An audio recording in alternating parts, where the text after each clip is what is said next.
You're starving. It's late. You see a little restaurant glowing in the dark, promising a hot meal and a warm seat. But what if that place isn't what it seems? What if the food bites back? What if the waiters watch you with eyes that don't blink? Tonight, we're diving into 3 terrifying restaurant horror stories that'll make your skin crawl and your stomach churn. These aren't just tales. They're nightmares served on a plate.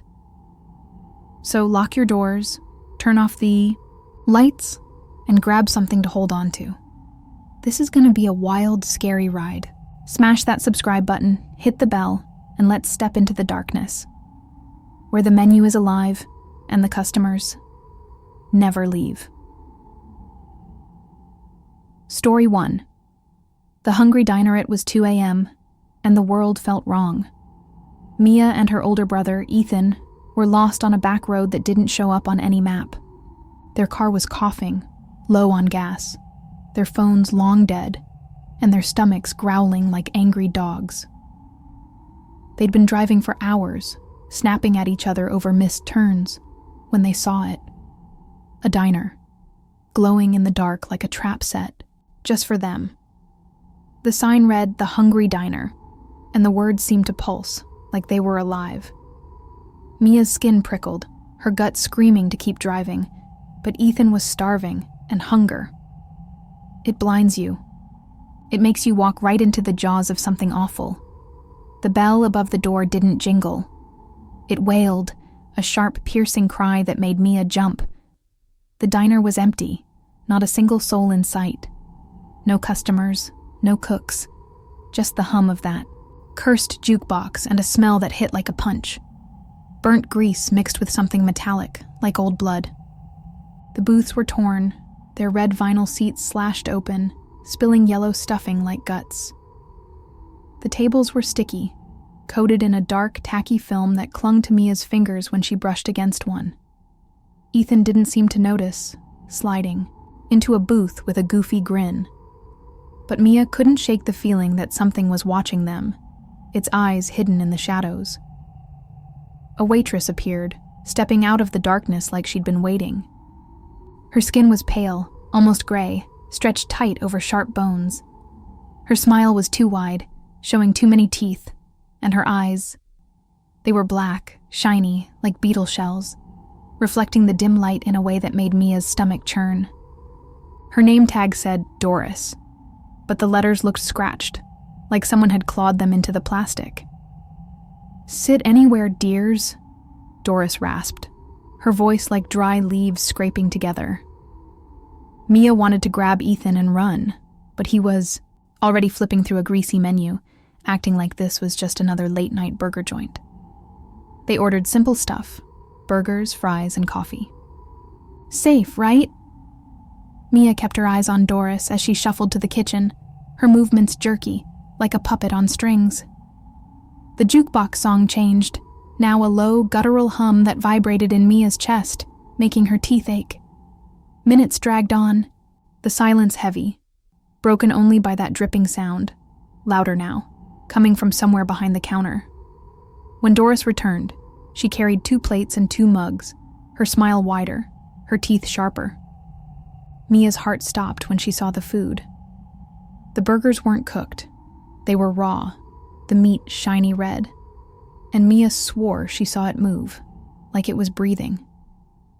The buns were moldy, speckled with green, and the lettuce was slimy, curling like it was alive. The fries weren't potatoes. They were pale, wriggling things, squirming on the plate. The coffee smelled like blood, thick and coppery, with a faint ripple on its surface, like something was swimming in it. Ethan laughed, thinking it was a joke, but Mia saw Doris watching from the counter, her head tilted at a wrong angle, her eyes unblinking. "Eat," Doris whispered, and the word echoed in Mia's head, loud, sharp, like a command she couldn't ignore. Ethan gagged, his eyes wide, spitting out something small and white. It hit the table with a wet plop, a fingernail, long and jagged, still attached to a shred of gray skin. Mia screamed, shoving her plate away. but the food didn't fall. The burger slid back toward her. The fries slithered, curling around her fork. Doris was at their table now, her face inches from Mia's, her breath cold and rotten, like a grave. "No wasting food here," she hissed, her voice splitting into a chorus, like 100 voices whispering at once. The lights flickered, plunging the diner into darkness, and the jukebox screamed, a high, awful wail that made Mia's ears bleed. They stumble on a hidden trapdoor under a booth, leading to a basement where the diner's heart beats, a grotesque, fleshy mass covered in blinking eyes and writhing tendrils. The air down there is thick, choking, filled with the stench of decay and the whispers of past victims. Ethan, desperate to prove he's brave, touches the heart and screams as his hand sinks into it, his skin turning gray, his eyes becoming like Doris's. He's infected, his body twisting, bones cracking as he starts to laugh. A hollow, unnatural sound. Mia fights to stay sane, dodging Doris, who transforms into a nightmarish creature with too many arms, her mouth splitting open to reveal rows of needle-like teeth. The diner itself fights back, the floor tilting, the walls closing in, and the jukebox blaring a song that sounds like Mia's own voice, begging her to give up. She finds a journal in the basement, written in blood by a past victim, describing a ritual to kill the diner. Burn its heart with fire. The climax is a heart-pounding battle. Mia douses the heart with gasoline from a can in the kitchen, but Ethan, now a monster, attacks her, his fingers long and clawed, his face half-melted. Doris lunges, her body splitting apart into a spider-like form, legs skittering across the walls. Mia lights a match, setting the heart ablaze, and the diner screams, a deafening, inhuman wail that shakes the ground. The walls crack, the floor collapses, and Doris burns, her body thrashing as she curses Mia's name. Mia escapes, crawling through the fire as the diner implodes, leaving only ash. She stumbles to their car, her hands shaking, her clothes soaked in blood and soot. She drives away, the highway stretching endlessly before her. But the final shot shows the diner's neon sign flickering in her rearview mirror, its letters spelling "hungry" in blood-red light. She hears Doris's voice, faint but clear. "You'll come back. One nightmare down, but the hunger's still out there, waiting for its next meal." If your heart's still beating, smash that like button and share this with someone who loves a good scare. Our next story? It's about a restaurant where the staff doesn't just serve food, they serve pain. Stay with us, if you dare. Story 2. The Red Room. Jake was 20, down on his luck, scraping by in a crummy apartment with no heat. When he saw a "Help Wanted" sign at the Red Room, he thought it was his big break. Good money, free meals, and a chance to get back on his feet. But his first shift? It was a one-way ticket to a nightmare. The Red Room wasn't a restaurant. It was a prison, and Jake was locked in with monsters.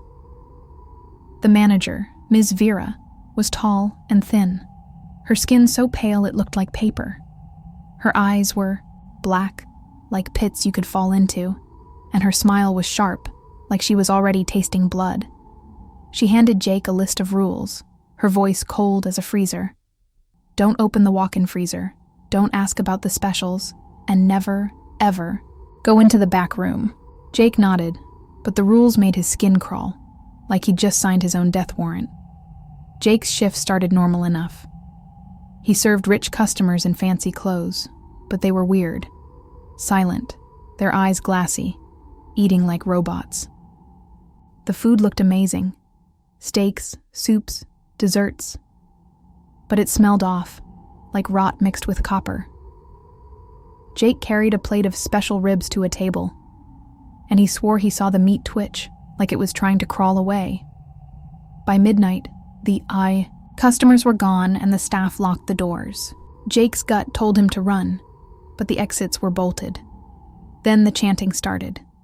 The waiters' smiles were gone, their eyes glowing red in the dark. Ms. Vera stood at the center, her hands raised, her voice booming words Jake couldn't understand. Old, awful words that made his head pound. They opened the freezer, and Jake's blood turned to ice. Inside wasn't food. It was a woman, alive, tied up, her mouth gagged, her eyes begging for help. The specials weren't on the menu. They were the menu. The Red Room was a slaughterhouse, and Jake was next. He teams up with a trapped customer, Lily, a tough girl who's been sneaking around the restaurant for days, stealing food to survive. She's seen the cult's rituals, heard the demons' voice, a low, wet growl that promises pain. Together, they navigate the restaurant's maze-like halls, which twist and shift, the walls bleeding, the floors slick with something that smells like death. The back room is a nightmare. The altar is a slab of black stone, stained with centuries of blood, surrounded by candles that burn with green flames. The demon's presence is heavy, a shadow that moves without light, whispering Jake's name. Ms. Vera catches them, her body transforming. Her face splits, revealing a maw of fangs, her arms stretching into clawed tentacles. The cult chants, louder, summoning the demon, its form flickering in the air, a mass of eyes and teeth. Jake and Lily fight back, using a fire extinguisher to smash the altar, but the demon lashes out, its shadow slicing Lily's arm, her blood sizzling on the floor. Jake finds a ritual knife on the altar, its blade carved with runes, and stabs the stone, cracking it. The room shakes, the demon screams, and Ms. Vera lunges, her body now a writhing mass of limbs. Jake sets the altar ablaze with a bottle of liquor and a lighter, the flames green and unnatural. Lily is caught by the cult, her screams echoing as Jake runs, the restaurant collapsing around him, walls crumbling, the demon's roar fading. He escapes into the alley, the Red Room reduced to rubble, but he's not free. At home, he finds a red menu from the Red Room slipped under his door, the words, "We're still hungry," scrawled in blood. The final shot shows Jake hearing faint chanting outside his window, the red glow of the restaurant's sign flickering in the distance. 2 nightmares served, 1 left to haunt you. If you're still with us, drop a comment with the creepiest place you've ever eaten. Hit subscribe, because our final tale is a feast of pure terror, a dinner where the guests become the meal. Story 3. The Shadow Feastava was 22, a college student with big dreams and an empty wallet. When a gold-embossed invite to the Shadow Feast arrived in her mailbox, she thought it was a prank. A free, 5-star dinner at a secret restaurant for the city's elite? It sounded too good to be true. But curiosity is a killer, and Ava walked, right into the jaws of something ancient and hungry. The mansion was stunning. Marble floors, velvet curtains, chandeliers dripping with crystals. But it felt wrong, like a tomb dressed up for a party. The guests were already seated, wearing ornate masks that hid their faces, their laughter sharp and hollow, like breaking glass. The host, Mr. Shade, was tall and gaunt, his eyes like black voids, his smile a thin slash across his face. He welcomed Ava, his voice smooth but cold, like a snake slithering over ice. She sat, her hands trembling, as the first course arrived. The food was beautiful, but it was wrong. The steak smelled like decay, the blood pooling on the plate forming shapes, eyes, faces, mouths. The soup was thick, red, and Ava gagged when she tasted it, the flavor sharp and coppery like blood. The dessert, a creamy pudding, whispered her name, the surface trembling as if something inside was trying to get out. The guests ate like animals, ripping into their food, their masks slipping to reveal faces that weren't human. Too many. Eyes, mouths stretched wide, teeth like needles. Mr. Shade stood, his voice booming like thunder. "Welcome to the feast," he said. "Tonight, you feed the shadows." The doors slammed shut, the candles flared, and the guests' masks fell. away completely. Their bodies twisted, arms lengthening, fingers sharpening into claws. They turned on Ava, their eyes glowing, their mouths dripping black ooze. The shadow feast wasn't a dinner. It was a hunt, and Ava was the main course. The mansion fights back, its halls shifting, doors vanishing, shadows peeling off the walls, to attack. The guests become fully monstrous, their bodies splitting into insect-like forms, skittering across ceilings. Mr. Shade is the entity's puppet, his body a hollow shell filled with wriggling shadows. Ava and Sam navigate a labyrinth of traps, floors that open into pits of teeth, mirrors that show their own deaths, staircases that lead to nowhere. They reach the heart, but the entity speaks, its voice a chorus of screams, promising Ava power if she joins it. Sam resists, but his body begins to dissolve, the shadows eating him from the inside. Ava finds a ritual dagger in the cellar, its blade glowing with faint runes, and stabs the heart, black blood spraying, the mansion shaking. Mr. Shade attacks, his body unraveling into a mass of claws and eyes. Ava sets the heart on fire with a torch, the flames black and screeching. Sam is consumed, his final scream echoing as Ava runs, the mansion collapsing, walls turning to ash. She escapes into the night, the gates slamming shut behind her. At home, she finds a new invite to the shadow feast in her bag, the paper warm, the words, "You're expected," written in her own handwriting. The final shot shows a shadow moving across her wall, shaped like Mr. Shade's smile. There you have it. 3 restaurant horror stories to keep you up all night.